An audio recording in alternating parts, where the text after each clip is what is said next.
congressional leaders moved toward another short-term spending stopgap Wednesday after talks aimed at passing more ambitious legislation appeared to collapse as a government shutdown deadline approached.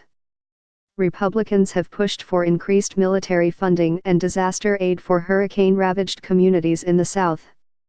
Democrats, meanwhile, want a boost to domestic programs and a solution for young immigrants brought to the U.S. illegally as children. But with a Friday midnight shutdown deadline looming, not to mention the coming holidays, GOP leaders in the House and Senate both indicated that lawmakers were likely to do the bare minimum, passing another short-term spending bill to keep the government open and then revisiting everything in January. There's a whole bunch of stuff that's got to get wrapped up and loose threads out there that have to be tied together at some point, and if we end up having to do that all in the first 2 weeks of January, I guess that's what we'll end up doing, said Sen. John Thune, RSD, the No. 3 GOP leader in the Senate. One potential landmine was defused Wednesday afternoon when Sen.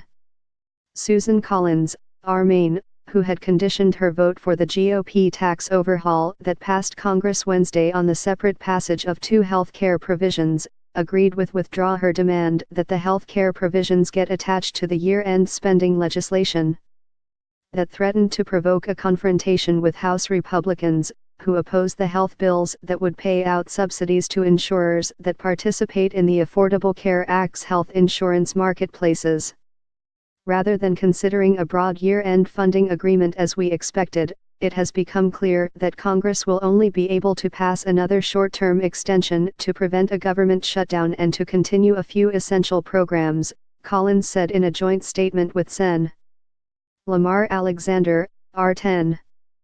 Thune said that getting a Senate vote on the Collins provisions remained a priority but that other political factors had intervened.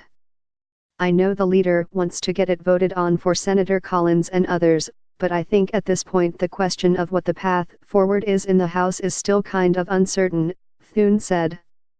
Few Republicans showed any stomach for a Christmas-time spending showdown, especially after delivering the tax bill, even as GOP appropriators and defense hawks balked at the prospect of another stopgap. I can't think of a bigger act of political malpractice after a successful tax reform vote than to shut the government down, said Rep. Charlie Dent, RPA, chairman of the House Appropriations Subcommittee on Military Construction and Veterans Affairs. Talk about stepping on your own message. I mean, how dumb would that be? But anything's possible around here.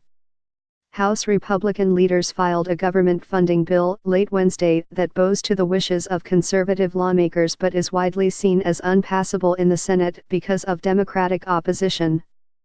The move sets up a showdown between the two chambers and the two parties ahead of a deadline.